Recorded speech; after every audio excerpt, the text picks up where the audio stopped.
Wonder Woman. Ladies and gentlemen, and every other beautiful individual and entity, my name is MaximumAustin, and today we're going to talk about Wonder Woman, the 2017 film. I saw, so excuse me, I have a cold. Been dealing with it for a week. Excuse me if I sound a little fatigued or sort of like not into it, and I know that sucks, but I just want to get my opinion out there. But I am thankful that Wonder Woman came out this weekend. I saw it on a Thursday screening, and it was great. I enjoyed it a lot. In this current string of movies DC has right now, I can legitimately call this one a really great film. It's not perfect. It does have problems, but I think it has enough new stuff. It has enough good things going for it that it does feel very fresh, very interesting, and very fun to watch. And yeah, because I'm actually kind of having a hard time talking about it because everything about it is the good stuff in it is really, really good. And I'm very thankful that the contextual circumstances around this film, that it turned out so good. And I'm very grateful for that, for the entities involved. Thank you for persevering. I need a burp. Thank you for persevering through troubled times, dark waters, for to get this film out and give Patty Jenkins sort of like the film that she wanted to make. And a lot of women, a lot of people, a lot of different people of different genders getting the film out that they wanted to make, that they felt was appropriate, that really embodied this great character. And I'm glad I get to live in a world where we get a good live action Wonder Woman movie with everything else that's happened in the past year. So there's that. And I guess I'm just gonna go ahead and spoil a lot of things because there's a lot to spoil. A lot I love about this film. I guess we need to start at Gal Gadot. Gal Who's Waiting for Gadot. Gal Gadot. Oh my God, is she Gadot from Waiting for Gadot? Is that what the two guys near the tree in that's who they were waiting for? It was Gal Gadot the whole time. On the discussion of Gal Gadot, I think a lot of people who were sort of like iffy on her performance in Batman v Superman, I think she does better here. I think she has better direction, sort of like better chemistry with everyone else, maybe the director, I don't know. It's pretty good. She sort of starts out rough at the beginning of the film when she first appears, sort of like trying to emote, sort of like in that sort of trying to emote, like I don't know if it's just like her accent, her or anything, but I bought her as Wonder Woman in this film. She's legitimately great. I liked her a lot. Really embodied all the good things about the character. Stern, ready to kick, yeah. Ready to kick butt, ready to take charge, stand up for what's right, but also has a softer side. And she's a very fascinating character, and I think a lot of people going into this movie will figure out like, oh hey, like this is actually a really great character. I like Wonder Woman. So Gal Gadot, I think a lot of people coming out of the theater will like Gal Gadot.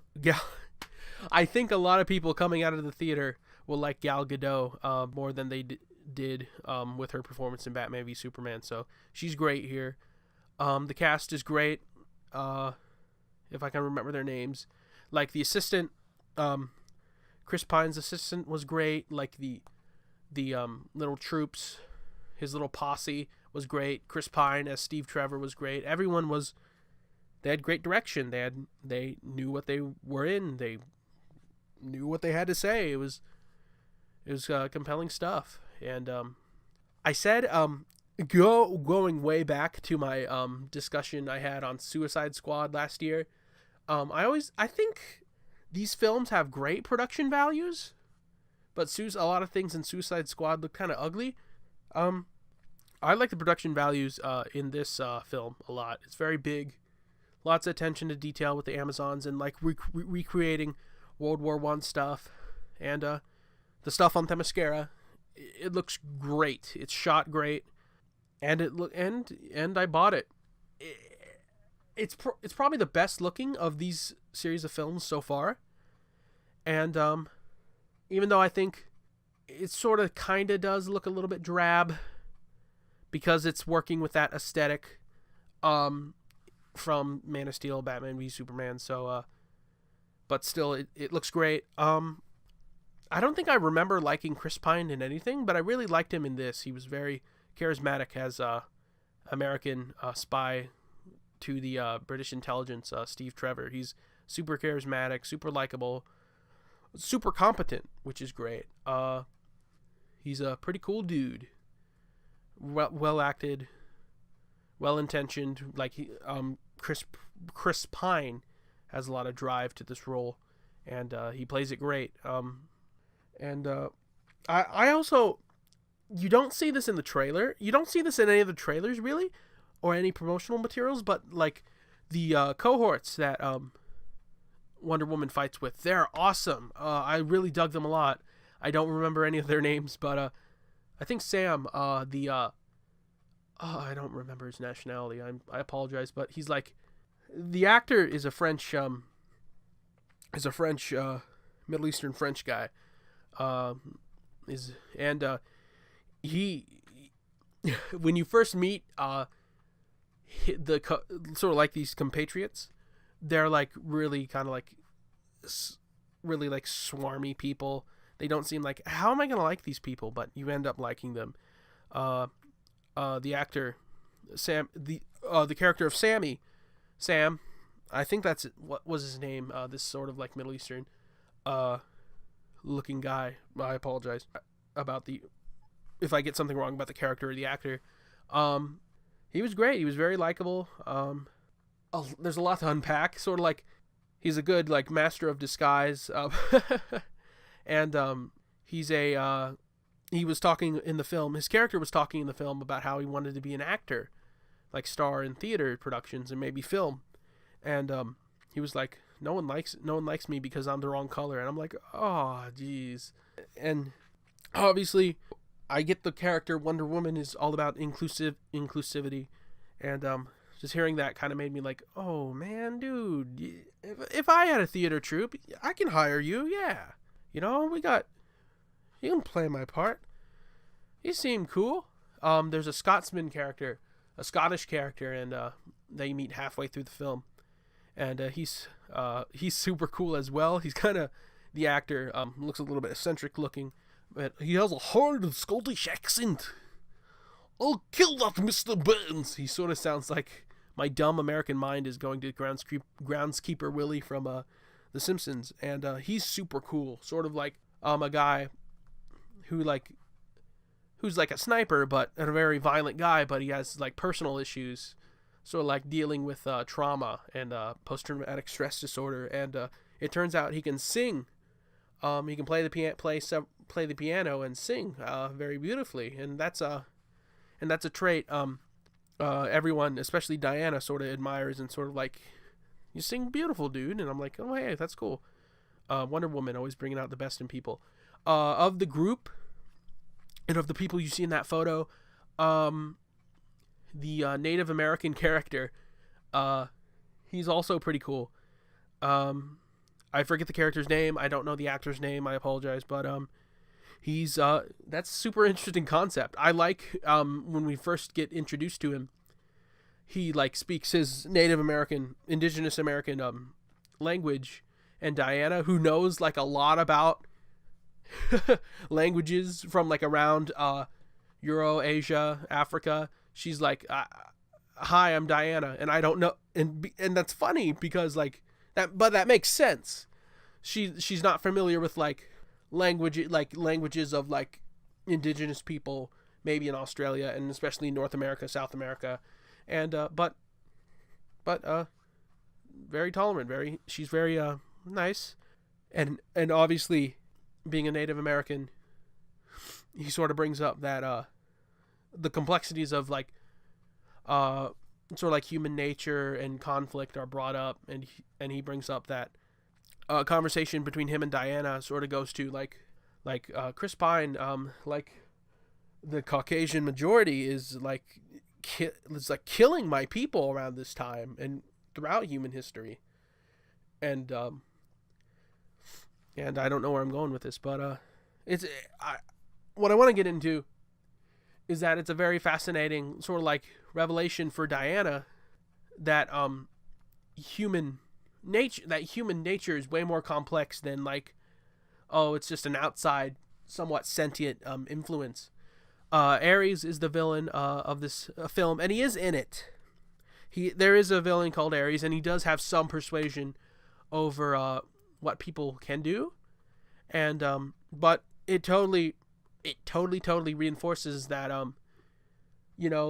things are complicated. People do terrible things. Like, good people do terrible things.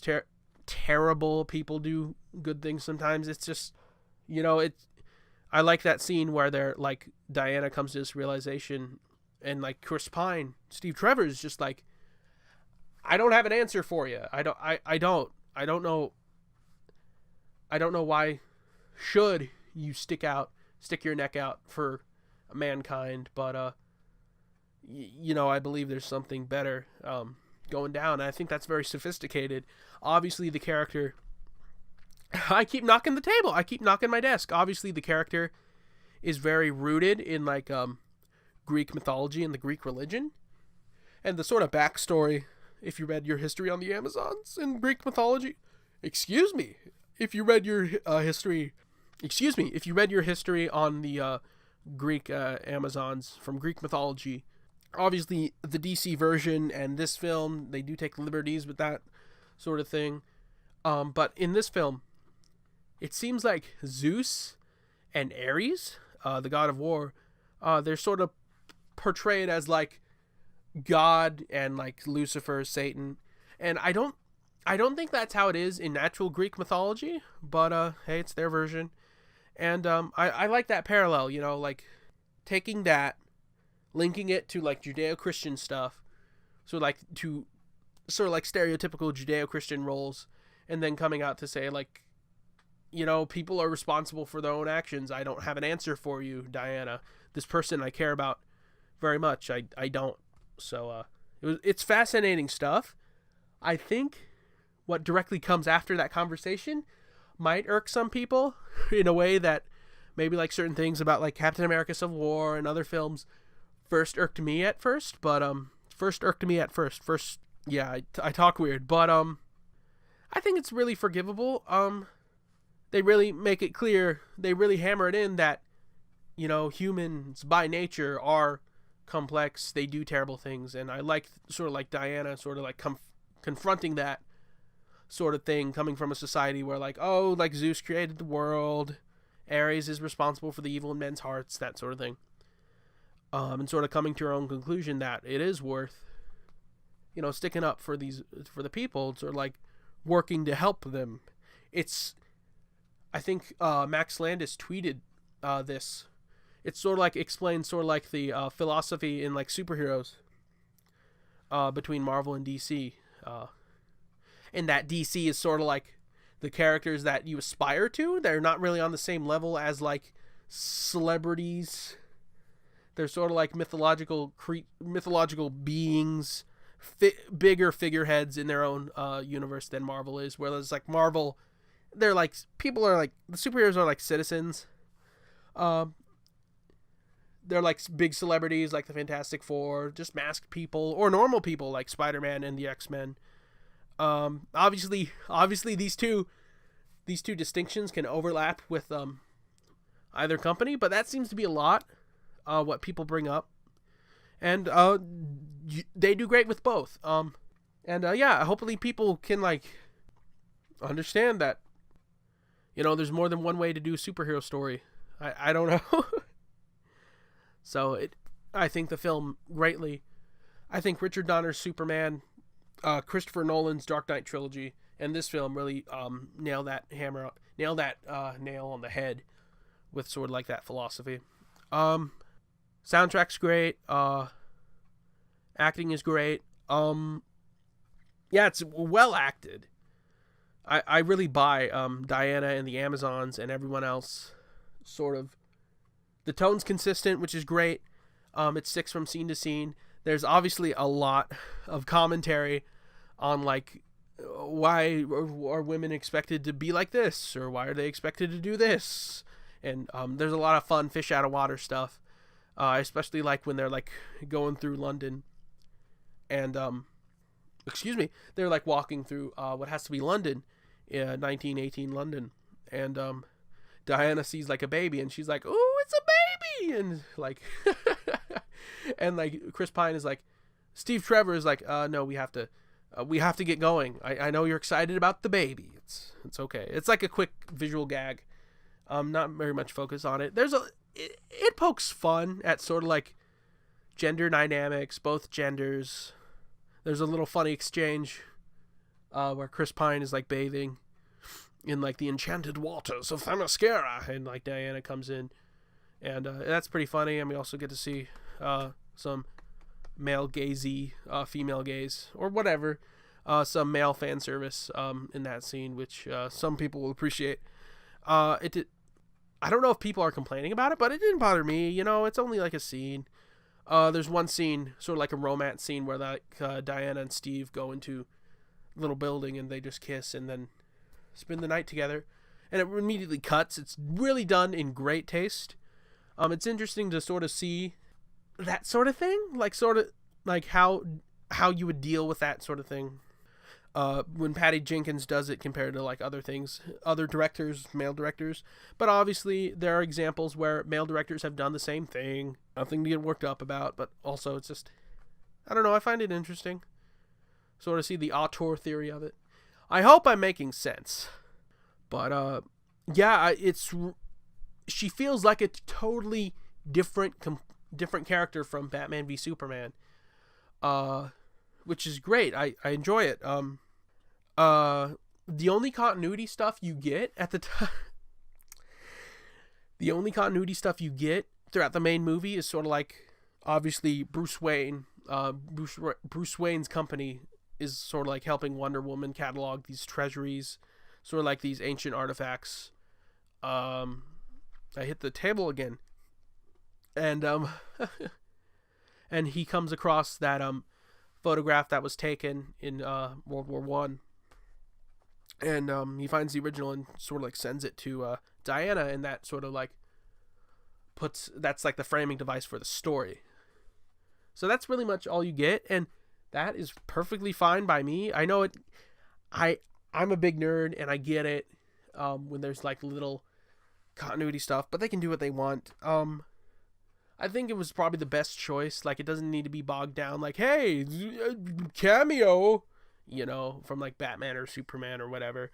It's really Wonder Woman's story. It's a story of a lot of things. It's Wonder Woman's story, and that's totally fine. Just, you know, let them have it for once. Yeah,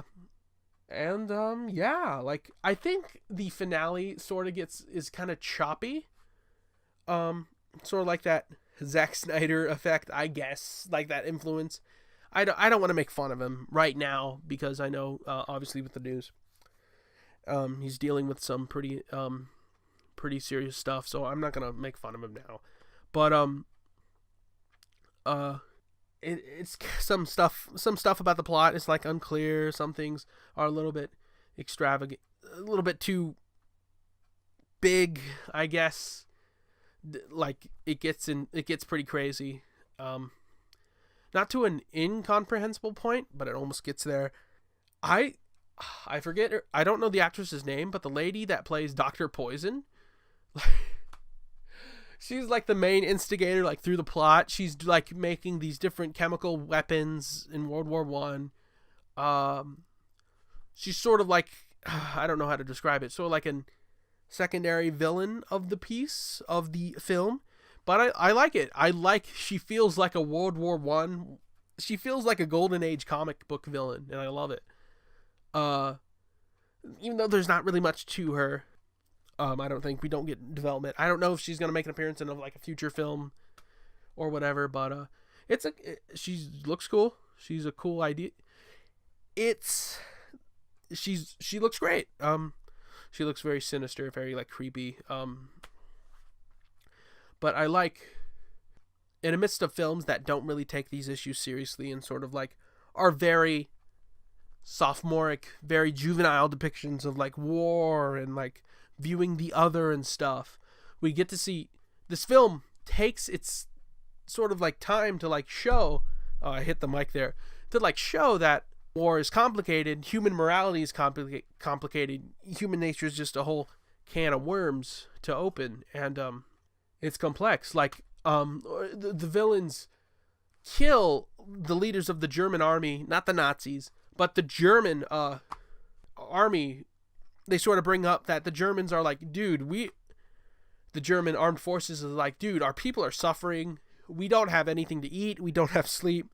I think it's best if we just call a truce and just end it for the benefit of our people. And like to have that, I know that's a thing that happens, but that's just wonderful that they included it. Sort of like explaining that it's complicated. Like, you think bad guys, and they're not wholly bad. They're just like thinking of like, yeah, we're not. They're just acting in their best interests, and they're doing a pretty reasonable thing at the very least. Sort of like calling it off, just saying like, hey, we're gonna accept the peace, sort of like truce, surrender.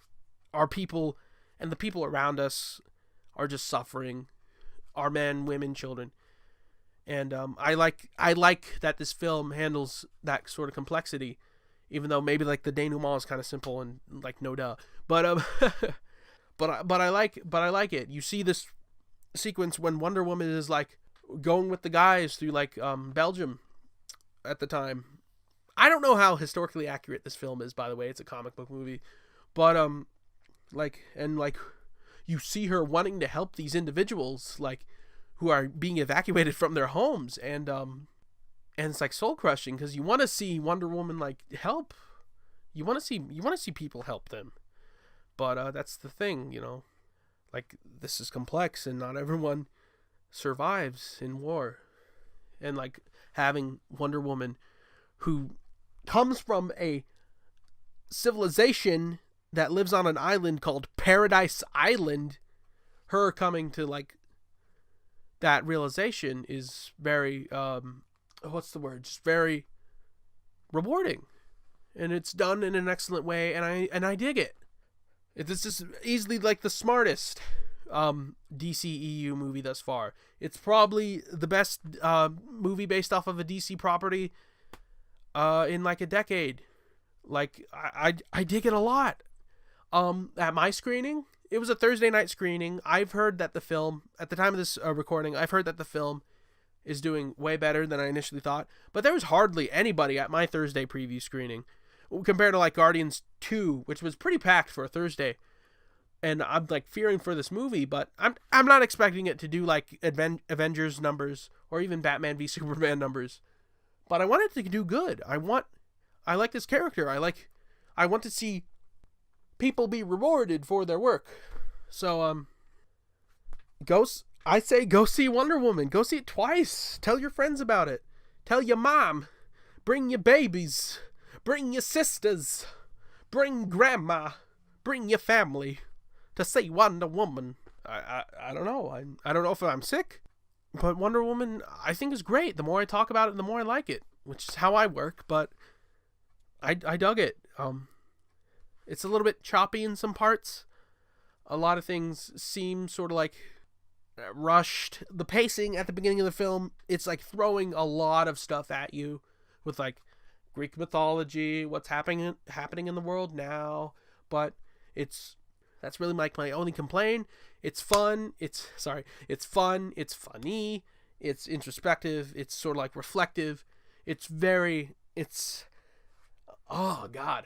The more I think about it, the more I like it. I would probably put it as one of the best, obviously one of the best Wonder Woman movies, duh, but one of the best DC films of their canon. Put it up there. Put it in a nice little drawer with Richard Donner's Superman and maybe Batman the Dark Knight or Batman Mask of the Phantasm. It's really great. I recommend you go see Wonder Woman, and I'm running out of things to say, but I want to keep talking about the good stuff. Yeah. Go see it. Go see Wonder Woman. Have a good time. Bring the kids if you want. Bring your girlfriend, bring your boyfriend, bring your significant other. Just take people to see Wonder Woman. Like, it's great. I like it. There's like subtlety. There's subtext in like the shots, and like all this stuff, and like it's a celebration of like the human condition, like, you know.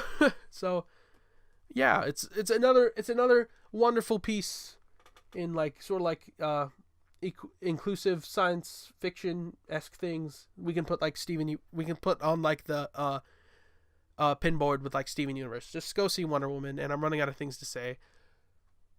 Anyway, so I recommend go see Wonder Woman. I'm Maximum Austin, and until next time, remember to keep being confident, and you enjoy your day.